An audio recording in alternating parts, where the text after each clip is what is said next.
সবাইকে স্বাগত জানাচ্ছি বিডিভিউজ ইনফোটেনমেন্টে। আপনাদের সাথে আছি আমি সুস্মিতা দাস। তুরস্কের প্রতিরক্ষা শিল্প গত এক দশকে যে ধারাবাহিক রূপান্তরের মধ্য দিয়ে গেছে তার সর্বশেষ ও সবচেয়ে তাৎপর্যপূর্ণ প্রকাশ ঘটেছে ডিরেক্টেড এনার্জি অস্ত্র ব্যবস্থা এজদারহা উন্মোচনের মাধ্যমে। ড্রাগন অর্থবোধক এই নামটি কেবল প্রতীকী নয়, বরং তুরস্কের কৌশলগত আত্মবিশ্বাস ও প্রযুক্তিগত উচ্চাকাঙ্ক্ষার প্রতিফলন। আধুনিক যুদ্ধক্ষেত্রে যেখানে ড্রোন, লয়টারিং মিউনিশন এবং স্বয়ংক্রিয় মানববিহীন আকাশযান ক্রমেই কেন্দ্রীয় ভূমিকা নিচ্ছে, সেখানে প্রচলিত ক্ষেপণাস্ত্র ভিত্তিক আকাশ প্রতিরক্ষা ব্যবস্থার সীমাবদ্ধতা স্পষ্ট হয়ে উঠছে। একদিকে ক্ষেপণাস্ত্রের উচ্চ মূল্য, অন্যদিকে ড্রোন ঝাঁকের মতো স্বল্প মূল্যের কিন্তু সংখ্যায় বিপুল হুমকি। এই বৈপরীত্যই ডিরেক্টেড এনার্জি অস্ত্রের মতো সমাধানকে অনিবার্য করে তুলেছে। এজদারহা ঠিক এই প্রেক্ষাপটেই আবির্ভূত হয়েছে, যা শুধু একটি নতুন অস্ত্র নয়, বরং যুদ্ধের দর্শনে এক মৌলিক পরিবর্তনের ইঙ্গিত দেয়। আরও বিস্তারিত থাকছে ওয়াহিদ ফারুকের প্রতিবেদনে।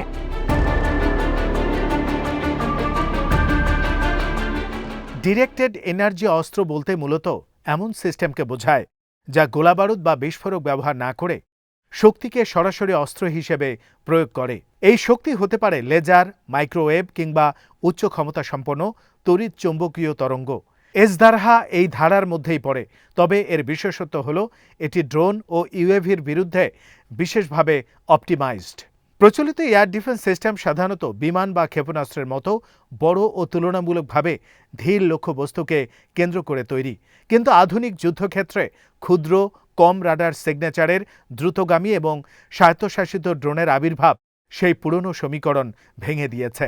একটি স্বল্পমূল্যের কোয়াডকপ্টার ড্রোনও আজ একটি সামরিক ঘাঁটি, জাহাজ বা গুরুত্বপূর্ণ অবকাঠামোর জন্য গুরুতর হুমকি হয়ে উঠতে পারে। এজদারহা এই বাস্তবতাকে মাথায় রেখেই নকশা করা হয়েছে।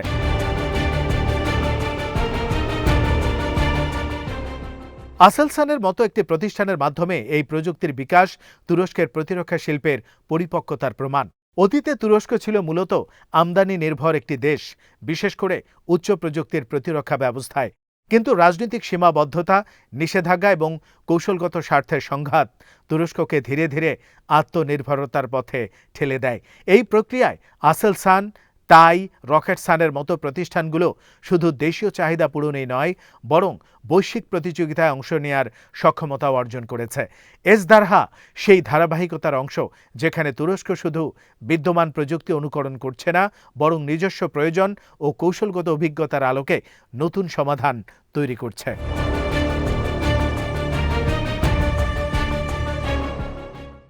এজদারহার সবচেয়ে গুরুত্বপূর্ণ বৈশিষ্ট্য হল এর শক্তি প্রক্ষেপণের ধরন। উচ্চ ক্ষমতা সম্পন্ন তড়িৎ চৌম্বকীয় তরঙ্গ লক্ষ্যবস্তুর দিকে নিক্ষেপ করে এটি ড্রোনের ইলেকট্রনিক সিস্টেমে তাৎক্ষণিক প্রভাব ফেলে। আধুনিক ড্রোনগুলো মূলত ইলেকট্রনিক্সের উপর নির্ভরশীল। ফ্লাইট কন্ট্রোলার, জিপিএস, যোগাযোগ লিঙ্ক, সেন্সর, ক্যামেরা সবকিছুই সংবেদনশীল সার্কিটের মাধ্যমে পরিচালিত হয়। এজদারহার শক্তি তরঙ্গ এই সার্কিটগুলোর মধ্যে বিঘ্ন সৃষ্টি করে, কখনো স্থায়ী ক্ষতি ঘটায়, আবার কখনো সাময়িকভাবে অচল করে দেয়। ফলাফল হিসেবে ড্রোনটি নিয়ন্ত্রণ হারায়, দিকভ্রষ্ট হয় অথবা সম্পূর্ণভাবে কাজ করা বন্ধ করে দেয়। এই প্রক্রিয়াটি কয়েক সেকেন্ডের মধ্যেই ঘটে, যা যুদ্ধক্ষেত্রে প্রতিক্রিয়ার সময়কে নাটকীয়ভাবে কমিয়ে আনে।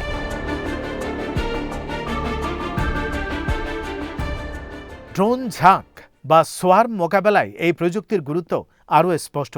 প্রচলিত ক্ষেপণাস্ত্র ভিত্তিক প্রতিরক্ষা ব্যবস্থায় প্রতিটি লক্ষ্যবস্তুর জন্য আলাদা ক্ষেপণাস্ত্রের প্রয়োজন হয়।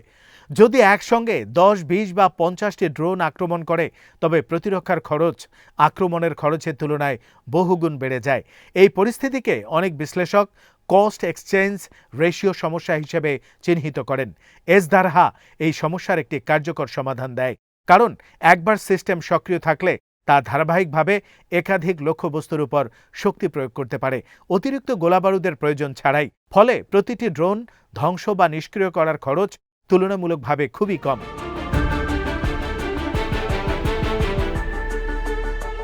এজদারহার আরেকটি কৌশলগত সুবিধা হল এর গতি। যেহেতু শক্তি তরঙ্গ আলোর গতিতে চলাচল করে, তাই লক্ষ্যবস্তুর কাছে পৌঁছাতে কার্যত কোনো সময় লাগে না। প্রচলিত ক্ষেপণাস্ত্র বা কামানের ক্ষেত্রে লক্ষ্যবস্তুর গতি, দিক পরিবর্তন এবং প্রতিক্রিয়া সবই সমান গুরুত্বপূর্ণ বিবেচ্য বিষয়। কিন্তু ডিরেক্টেড এনার্জি অস্ত্রে সেই সীমাবদ্ধতা অনেকটাই কমে যায়। ছোট আকারে দ্রুতগতির ড্রোন, যেগুলোকে রাডারে ধরা কঠিন, সেগুলোর বিরুদ্ধেও এসদারহার কার্যকারিতা তুলনামূলকভাবে বেশি। এটি আধুনিক আকাশ প্রতিরক্ষার জন্য একটি বড় সুবিধা, বিশেষ করে শহর, সামরিক ঘাঁটি বা জাহাজের মতো স্থানে যেখানে প্রতিক্রিয়ার সময় অত্যন্ত সীমিত।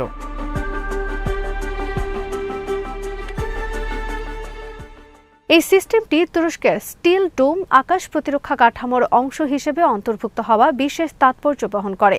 স্টিল ডোম মূলত একটি বহুস্তর বিশিষ্ট প্রতিরক্ষা ধারণা, যেখানে বিভিন্ন পাল্লা ও প্রযুক্তির সিস্টেম একসঙ্গে কাজ করে। দীর্ঘপাল্লার ক্ষেপণাস্ত্র থেকে শুরু করে স্বল্প পাল্লার কামান, রাডার, ইলেকট্রনিক যুদ্ধ ব্যবস্থা সবকিছুই এই কাঠামোর মধ্যে সমন্বিত। এসদারহা এই কাঠামোতে একটি নতুন স্তর যোগ করেছে, যা বিশেষভাবে ড্রোন ও ক্ষুদ্র ইউএভি হুমকির জন্য ডিজাইন করা। এর ফলে স্টিল ডোম শুধু প্রচলিত আকাশ হুমকি নয়, বরং ভবিষ্যতের অসমমিত এবং প্রযুক্তি নির্ভর হুমকির বিরুদ্ধেও প্রস্তুত হচ্ছে।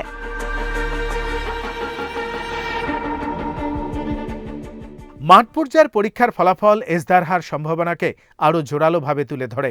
কয়েকশো মিটার দূরত্বে একাধিক ড্রোনকে একই সময়ে নিষ্ক্রিয় করার সক্ষমতা প্রমাণ করে যে এটি শুধু পরীক্ষাগারের প্রযুক্তি নয়, বরং বাস্তব যুদ্ধক্ষেত্রের জন্য উপযোগী একটি সিস্টেম। সীমিত পরিসরে ধারাবাহিক উৎপাদনে প্রবেশ অর্থ হল তুরস্ক এই প্রযুক্তিকে কৌশলগতভাবে গুরুত্বপূর্ণ বলে মনে করছে এবং দ্রুত বাস্তব ব্যবহার আনতে চায়। এটি এমন এক সময় ঘটছে যখন মধ্যপ্রাচ্য, ইউরোপ ও এশিয়ার বিভিন্ন সংঘাতে ড্রোনের ব্যবহার দ্রুত বাড়ছে এবং আকাশ প্রতিরক্ষা ব্যবস্থার উপর চাপ ক্রমাগত বৃদ্ধি পাচ্ছে।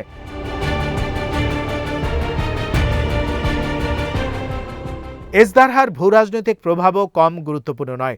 তুরস্ক নিজে ক্রমেই একটি আঞ্চলিক শক্তি থেকে বৈশ্বিক প্রতিরক্ষা প্রযুক্তি সরবরাহকারীতে রূপান্তরের চেষ্টা করছে। ড্রোন প্রযুক্তিতে বায়রাক্তার TB2-র সাফল্য ইতিমধ্যে তুরস্ককে আন্তর্জাতিক অঙ্গনে পরিচিত করেছে। এখন যদি এসদারহার মতো ডিরেক্টেড এনার্জি অস্ত্র কার্যকরভাবে বাস্তবায়িত হয়, তবে ভবিষ্যতে রপ্তানিযোগ্য পণ্যে পরিণত হয়, তবে তুরস্ক প্রতিরক্ষা শিল্পে নতুন এক বাজারে প্রবেশ করবে। অনেক দেশেই ড্রোন হুমকির মুখে রয়েছে, কিন্তু উন্নত পশ্চিমা সিস্টেমগুলো প্রায় অত্যন্ত ব্যয়বহুল বা রাজনৈতিকভাবে সীমাবদ্ধ। তুরস্ক এই শূন্যস্থান পূরণ করতে পারে তুলনামূলকভাবে সাশ্রয়ী কিন্তু কার্যকর সমাধানের মাধ্যমে।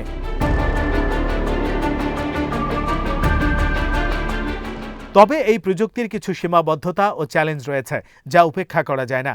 ডিরেক্টেড এনার্জি অস্ত্র সাধারণত শক্তির উৎসের উপর নির্ভরশীল। দীর্ঘ সময় ধরে উচ্চ ক্ষমতাসম্পন্ন শক্তি উৎপাদন ও ব্যবস্থাপনা একটি প্রযুক্তিগত চ্যালেঞ্জ। এছাড়া আবহাওয়া, ভূপ্রকৃতি এবং ইলেকট্রনিক কাউন্টার মেজার এই ধরনের সিস্টেমের কার্যকারিতাকে প্রভাবিত করতে পারে। উদাহরণস্বরূপ, উন্নত শিল্ডিং বা হার্ডেন্ড ইলেকট্রনিক্স ব্যবহার করে কিছু ড্রোন এ ধরনের আক্রমণের বিরুদ্ধে আংশিক প্রতিরোধ গড়ে তুলতে পারে। ফলে এসদারহাকে একক সমাধান হিসেবে নয়, বরং একটি সমন্বিত প্রতিরক্ষা কাঠামোর অংশ হিসেবে দেখতে হবে।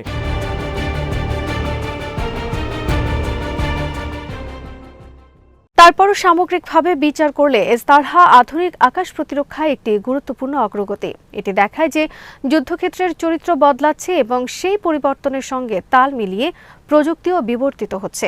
গোলাবারুদের যুগ থেকে শক্তির যুগে এই উত্তরণ শুধু প্রযুক্তিগত নয়, বরং কৌশলগত ও অর্থনৈতিক দিক থেকেও গভীর প্রভাব ফেলবে। তুরস্ক এই পরিবর্তনের সামনের সারিতে থাকতে চায় এবং এসদারহা সেই আকাঙ্ক্ষারই একটি দৃশ্যমান রূপ।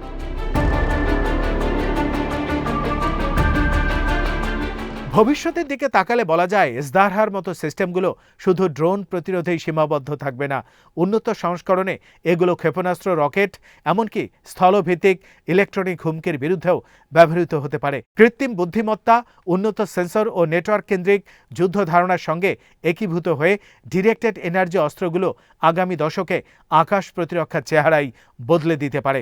তুরস্ক যদি এই পথে ধারাবাহিকভাবে বিনিয়োগ ও উন্নয়ন চালিয়ে যায়, তবে এসদারহা শুধু একটি অস্ত্র হিসেবে নয়, বরং একটি নতুন যুগের সূচক হিসেবেও ইতিহাসে স্থান করে নিতে পারে।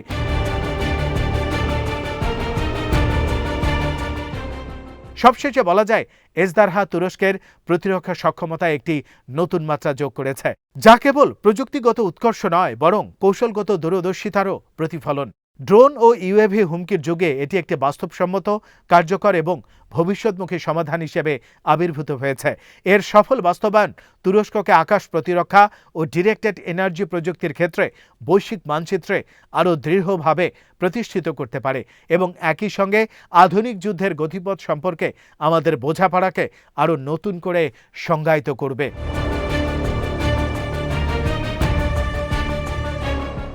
আজ এখানেই শেষ করছি। সমরাস্ত্র প্রতিরক্ষা ও কূটনীতির নানা তথ্য জানতে চোখ রাখুন বিডিভিউজ ইনফোটেইনমেন্টে। চ্যানেলটি ভালো লাগলে সাবস্ক্রাইব করুন। সংযুক্ত থাকুন আমাদের ফেসবুক পেজে।